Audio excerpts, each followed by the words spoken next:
고맙습니다. 오늘은 예레미야 29장 말씀을 나눌게요. 11절 말씀을 제가 읽습니다. 여호와의 말씀이니라. 너희를 향한 나의 생각을 내가 아나니 평안이요 재앙이 아니니라. 너희에게 미래와 희망을 주는 것이니라. 예레미야서 29장에서 기도가 희망이다라는 제목으로 말씀을 나눌게요. 29장에서 선지자는 바벨론 포로기가 재앙이 아니라 미래와 희망을 주는 것이다. 어, 참 황당한 이야기죠. 그죠? 이제 재앙이 내 앞에 펼쳐지고 있는데 그 재앙을 바라보는 예레미야의 시각, 또 예레미야의 시각을 바꿔주시는 하나님의 마음은 야, 재앙이 아니야.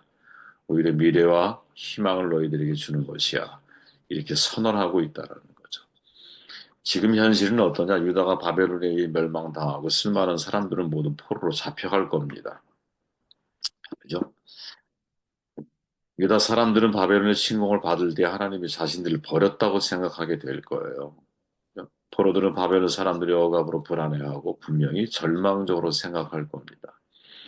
그러나 바벨론에 의해 멸망당하고 많은 이들이 포로로 잡혀가는 재앙 같은 일들은 사실 하나님의 큰 계획 속에서는 재앙이 아니라 평화를 주기 위한 것이고 미래의 희망을 주는 것이다 라고 말하고 있죠. 그럼 이때의 희망이 뭘까?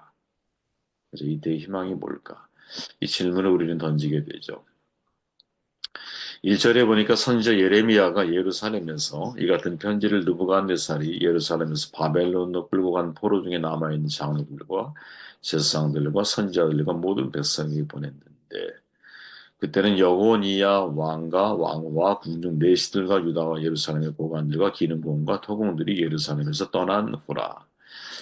느부갓네살 왕에 의해서 여호니야 왕 여호야긴이라고 보통 같은 이름이에요. 여호야긴이라고 보통 표현하죠. 바벨론의 포로로 잡혀갑니다.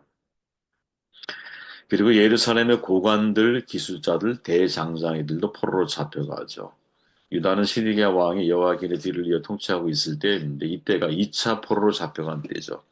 1차 포로 때 다니엘과 귀족들, 2차 포로 때 여호야긴과 에스겔 기술자들이 잡혀가죠. 3차 포로 때 성전이 파괴되고 시드기야가 눈이 뽑혀서 잡혀가죠. 예언자 에레미야가 예루살렘에서 바벨론의 포로로 잡혀간 장로들 가운데 살아남은 사람들에게 편지를 쓰는 거죠. 온 백성에게 하나님의 편지를 보내고 있습니다. 말합니다. 유다 왕 시드기야가 바벨론으로 보내어 바벨론의 왕 느부갓네살에게 가게 한 사반의 아들 엘리사와 hil기야의 아들 그마랴 편으로 말하되 만군의 여호와 이스라엘 하나님께서 예루살렘에서 바벨론으로 사로잡게 잡혀가게 한 모든 포로들에게 이와 같이 말씀하시니라. 지금 예레미야는 사신을 시켜서 바벨론 사람들에게로 이 편지를 전달하고 있죠. 그 편지의 내용이 뭐냐? 기가 막힙니다. 5절에 보니까 너희는 집을 짓고 거기에 살며 텃밭을 만들고 열매를 먹어라. 아내를 맞이하고 자녀를 낳으며 너희 아들이 아내를 맞이하여 너희 딸이 남편을 맞아 그들로 자녀를 낳게 해라. 번성하고 줄어들지 않게 하라. 대단한 말이죠. 바벨론 포로에서 희망을 갖고 사다는 거예요. 희망을 갖고. 왜 하나님은 지금 유다인에게 현실은 징계처럼 보이지만 사실은 희망을 갖는 방법을 훈련하고 있는 것이 아닐까 이런 생각을 들게 만드는 메시지이죠. 그죠? 저는 여러분 하나님이 우리에게 고난에 혹은 보이지 않는 그 어려운 상황 속에 우리를 직면하게 하실 때 그때 지금 이 바벨론 상황과 마찬가지로 하나님이 우리에게 전달하시는 중요한 메시지가 뭘까? 그때는 희망을 훈련하는 거죠. 희망을 훈련해야 한다. 절망 속에서 희망을 볼 수 있는 훈련을 가져야 한다. 지금 예레미야는 단호하게 선언하고 있죠. 야, 잘 먹고 잘 살아야 돼. 집을 줘. 텃밭을 만들어. 그리고 열매를 먹어. 아내를 맞아. 자녀를 낳아. 너희 자녀들이 또 자녀를 낳게 손자, 손주까지 다 보라는 거죠. 그리고 말하기를 번성하여 줄어들지 아니하게 하라. 이렇게 말씀하고 있죠. 그리고 더 나아가서 뭐라고 말하느냐? 너희는 내가 사로잡혀 가게 한 그 성읍의 평안을 구하고 그를 위하여 여호와께 기도하라. 이는 그 성읍이 평안함으로 너희도 평안할 것임이니라. 아이러니죠. 내가 사로잡혀 가게 한 그 성읍의 평안을 구하고 바벨론에 있는 유다 사람들은 하나님이 사로잡혀 가게 한 그 바벨론의 성읍의 평화를 위해서 기도하라고 말씀하고 있죠. 그들과 싸우지 말라고 말을 해요. 하나님께 기도하라고 말을 해요. 왜? 그 성읍이 편안해야 유다 사람도 편안할 것이기 때문에. 여러분, 우리나라도 마찬가지죠, 우리도. 정부의 비로 지도자가 선하지 않고 악한 마음을 가지고 있다 하여도 우리는 그들의 평안을 위해 기도해야 되지 않겠어요? 그죠? 나라가 평안해야 사는 백성도 편안할 것이기 때문이죠. 버스를 탔는데 악한 운전기사야. 그래도 여러분 그 사람의 평안을 위해 기도해야 하지 않겠어요? 그죠? 왜? 그 사람이 운전 잘못하면 차에 탄 사람은 다 위기에 처하는 거 아니겠어요? 물론 운전사가 미친 사람이야. 빨리 끌어내려야 되는 거지. 그게 보네퍼 목사님이 하신 말씀이고 행동으로 옮겼던 모습 아닙니까? 그죠? 운전자가 미쳤어. 그럼 어떻게 해야 돼? 혹은 술을 먹어서 어떻게 해야 돼? 끌어내려야 되는 거죠, 일단. 승객들을 위해서. 하지만 그 외의 경우일 때는 함께 한 배를 탄 운명 공동체일 경우에는 기꺼이 그들을 위해서 기도해라. 왜? 그것이 너희의 평안을 구하는 중요한 방법이다. 이렇게 말하고 있죠. 이 아이러니를 여러분 우리는 사실은 이해하고 신앙생활을 해야 한다고 저는 봐요. 그리고 10절에 이렇게 말하죠. 여호와께서 이와 같이 말씀하시니라 바벨론에 70년이 차면 내가 너희를 돌보고 나의 선한 말을 너희에게 성취하여 너희를 이곳으로 돌아오게 하리라. 유다가 바벨론에서 70년의 포로 생활을 다 채우고 나면 그들을 돌아보신다. 약속하시죠. 그죠? 그리고 그 약속을 믿고 지금 포로된 그 자리에서도 희망을 포기하지 않고 땅을 개간하고 열매를 거두고 자녀를 낳고 그 자녀가 또 자녀를 낳는 그래서 번성함을 잃지 않는 그죠? 저는 저와 여러분들이 어떠한 절망 속에서도 이 번영신앙을 말하는 게 아니라 내가 마음의 풍요를 잃지 않고 어떠한 절망 속에서도 희망을 발견하며 나아가는 중요한 사람. 음, 이게 굉장히 중요한 것이구나 하는 생각을 해보게 됩니다. 우리가 주목해야 할 구절이 뭐냐? 그 다음에 나오는 구절이죠.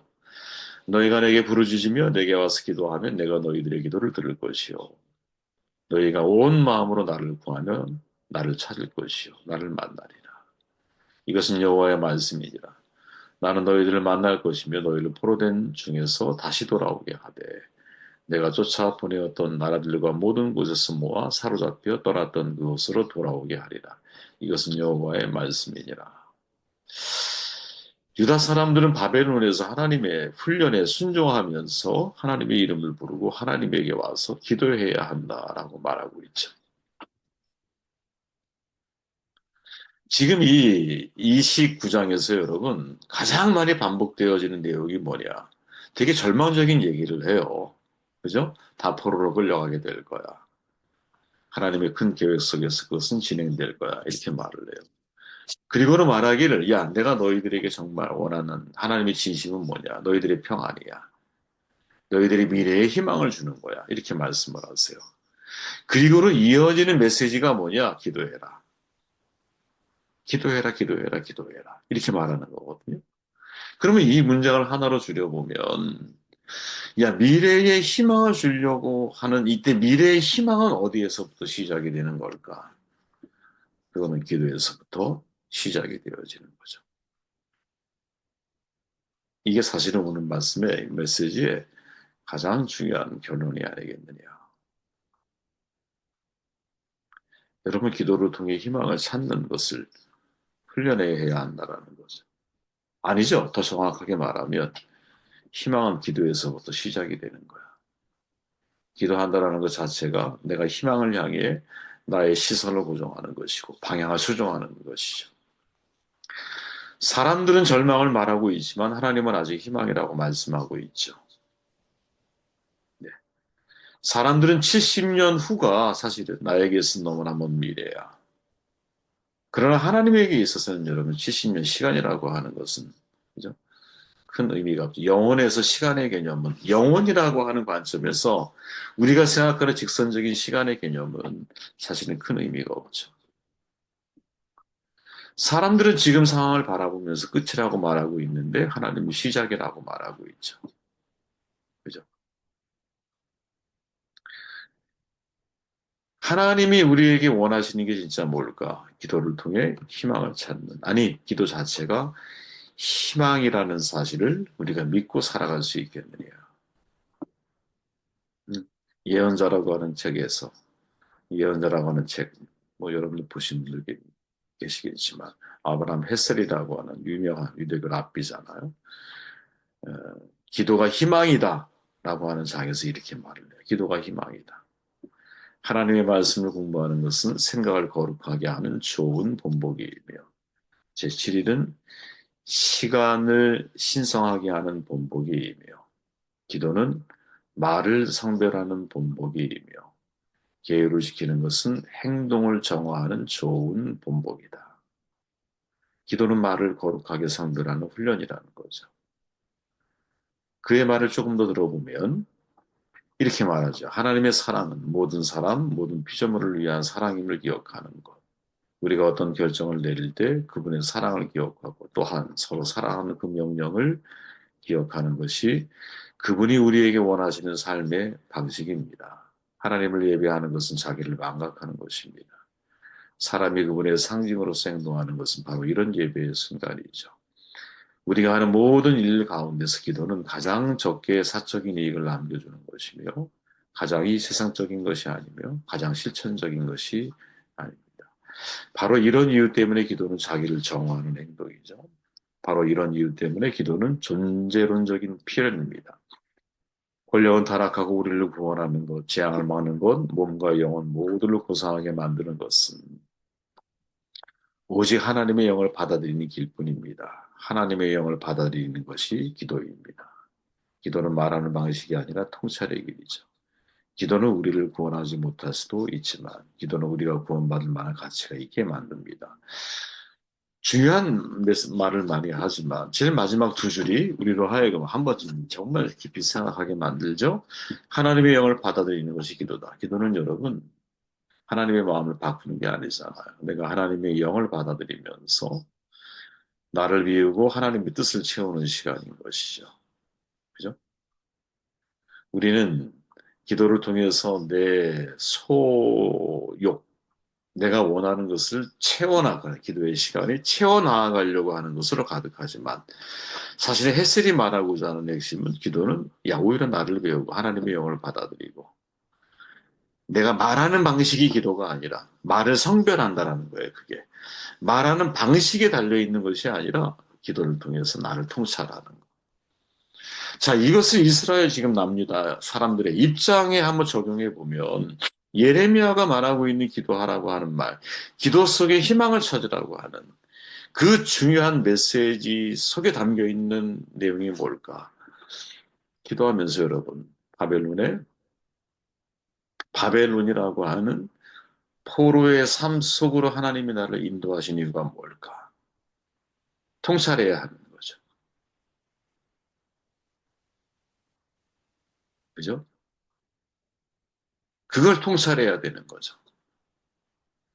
그 통찰을 우리가 잘 하게 될 때, 어, 사실은 진짜 기도의 사람이 되는 거죠. 그리고 그 속에서 여러분 우리는 희망을 발견하는 거지. 왜 70년을 포로 생활을 하게 했을까요? 왜 70년을? 이스라엘의 역사 속에서 여러분 50년이 희년이잖아요. 희년이면 땅을 쉬게 해야 되는데 그것이 하나님이 원하시는 사회의 정의요 공의인데 이스라엘은 그거를 실천하지 못해. 그러니까 정확한 연수를 따지기는 쉽지가 않지만 에, 강제적인 희년의 선포가 그 속에 담겨져 있죠. 왜? 70년이라고 하는 희년의 반복 그 기간만큼 이스라엘이라고 하는 나라 속에서 하나님의 뜻이 제대로 실현되어지지 못했던 거지. 그래서 강제적인 하나님의 말씀의 선포가 사실은 70년이라고 하는 의미 속에 담겨져 있는 거거든요. 그것을 이스라엘 사람들이 통찰할 수 있겠느냐? 아니, 통찰하고 있느냐? 그것을 생각할 수 있느냐? 라는 질문을 우리는 던지게 돼요.